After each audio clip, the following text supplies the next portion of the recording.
The mind of a champion. Philippians, the 2nd chapter. Begin reading at verse 1. Ready? Therefore, if there is any consolation in Christ, if any comfort of love, if any fellowship of the Spirit, if any affection and mercy, fulfill my joy by being like-minded, having the same love, being of one accord, of one mind. Let nothing be done through selfish ambition or conceit, but in lowliness of mind let each esteem others better than himself. Let each of you look out not only for his own interest, but also for the interest of others. Let this mind be in you, which was also in Christ Jesus. The mind of a champion. The Bible has much to say about your mind. As a man thinketh, so is he. Say that with me. As a man thinketh, so is he. That means if you see yourself as a winner, you will be. If you see yourself as a loser, you will be. If you see yourself as defeated, you will be. There's a phrase that you need to write down on a card and put on your refrigerator, and it goes like this. The me I see is the me I'll be. The me I see is the me I'll be. So how do you see yourself? How do you see yourself? The mind of a champion is the palace of persistence. Listen to this true story. A white-haired 88-year-old man stood on the stage, answering questions from a vast and educated audience. When he had finished, the audience stood and gave him a thunderous standing ovation. They cheered him loudly as he walked off the stage with his silver cane. His father died when he was 5 years of age. He quit school at 16. At the age of 17, he had lost 4 jobs. He was married by 18, and by 19, he was a father. His wife left him when he was 20 years of age with their baby daughter. Between the ages of 18 and 24, he had worked on the railroad and failed. He had farmed some acreage and went broke. He put his pressure cooker in the back of his car when everything seemed lost. He applied for law school and was rejected. He became an insurance salesman and failed again. The only thing that he could really do was to cook. He had a lot of time to think about while cooking long hours in a small, hot cafe. He grieved over his wife and his baby. He begged his wife to return, and she refused. He loved his daughter so much that when he was off of work, he would drive his car to where she lived, sit in his car, and watch her play in the front yard. Eventually, his wife returned, and they started working in a cafe together until he was 65. At 65, they were just making it by. But then it happened. The state constructed an interstate highway that bypassed his town and his cafe. His business vaporized overnight. Not willing to quit, not willing to surrender, not willing to throw his sucker in the dirt and just give up, he demonstrated old-fashioned persistence. He put his pressure cooker in the back of his car and went from town to town showing restaurants how to fix his very special kind of fried chicken. That 65-year-old salesman became known to the world as Colonel Sanders, king of the Kentucky Fried Chicken empire.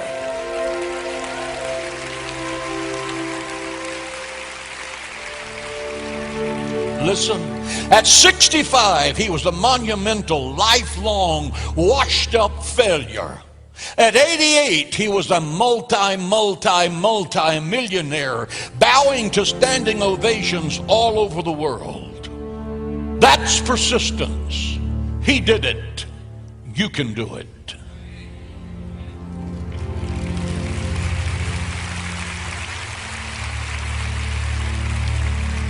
Now, here's what I really like about that story. All of these doctors telling you that if you eat fried chicken, it'll kill you. It killed him when he was 88. Eat a bucket full this week and enjoy yourself.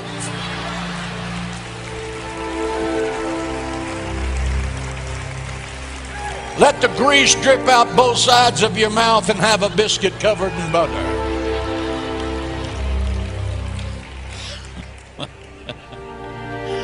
That's just a by the way. Persistence will always prevail. Say that with me. Persistence will always prevail. James 1:3 says the testing of your faith produces perseverance. The testing of your faith produces perseverance. The thing to try when all else fails is again. Giving it another try rather than trying to find an alibi. The person who really wants to do something finds a way.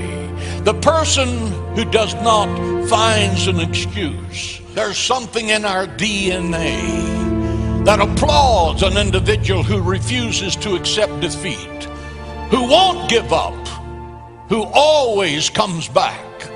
Calvin Coolidge, the 30th President of the United States, said, and I quote, "Nothing in the world can take the place of persistence.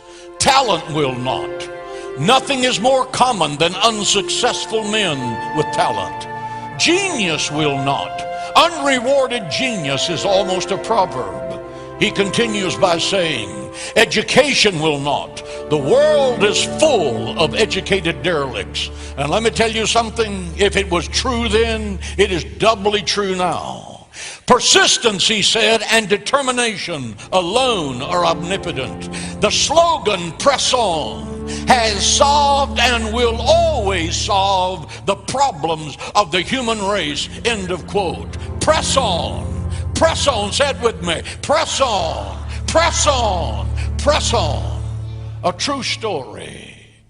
On a freezing February morning in 1916, two young boys, 7-year-old Glenn and his older brother Floyd, left their small Kansas home to walk to school on a very bitterly cold day. It was their chore that morning to start the fire in the pot-bellied stove at the schoolhouse so that the classroom would be warm when the other students arrived.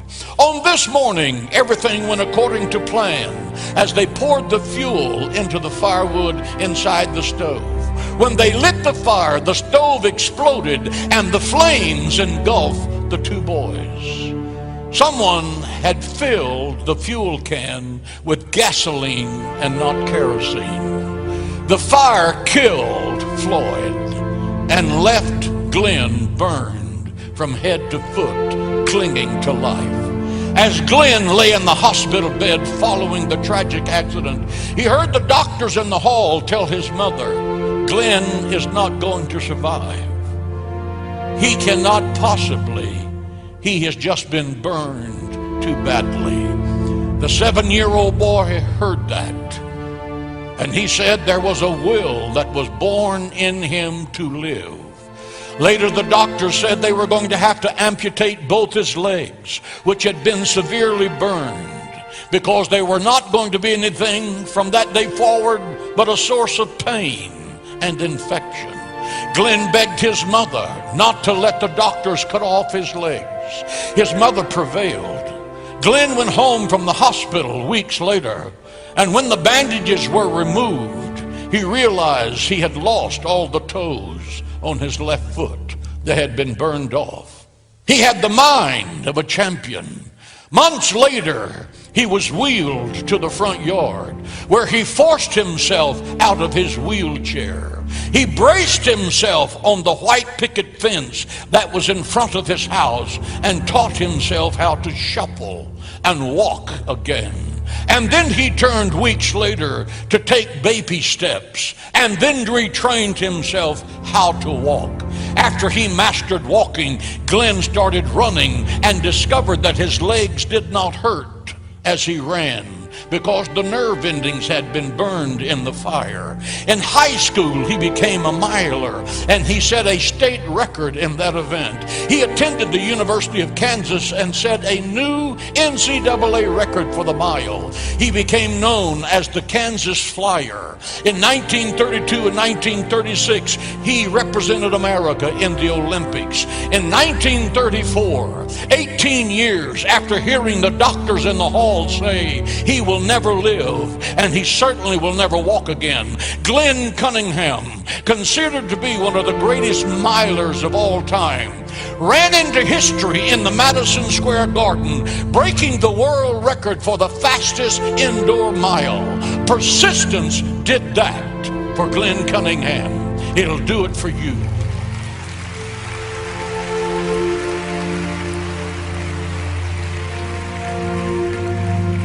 The person who prevails is the person who refuses to give up. Life is a struggle, just as an athletic competition is a struggle. But in every battle, it is the mental outlook that is the key to your success or to your defeat. The person with the mental toughness is the person who will triumph. Again, James 1:3, the testing of your faith produces perseverance. The testing of your faith produces perseverance. The man who can get up one more time than the time he's knocked down is going to be the winner. Being knocked down is not a problem, but staying down is a problem. Get up, because success begins by getting up one more time than you've been knocked down.